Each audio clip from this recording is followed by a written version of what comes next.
This is a book by a writer that I highly admire and love.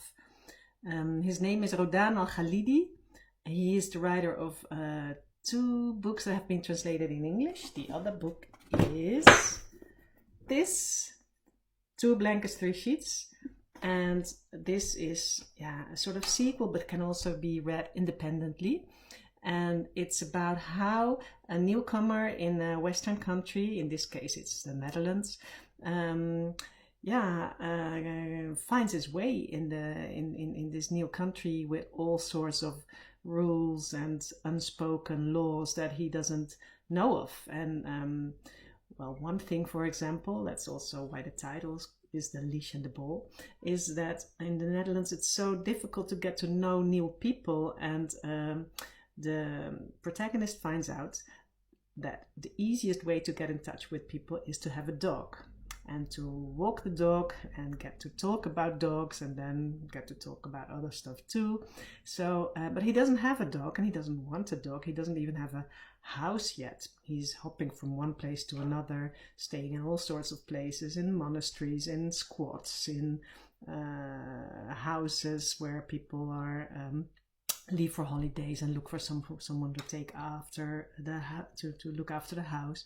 So he doesn't have a house, he doesn't have a dog, and but what he does have is a leash and a ball. So he walks his fictional dog. He just has a leash and a ball, and he gets to know people in the Netherlands. And that's one of the examples of the his sense of humor and the funny way in which he writes about things that are sometimes not that funny, as loneliness, not feeling at home in a country where you don't know anyone and you don't know how to connect. It's a book that I can highly recommend.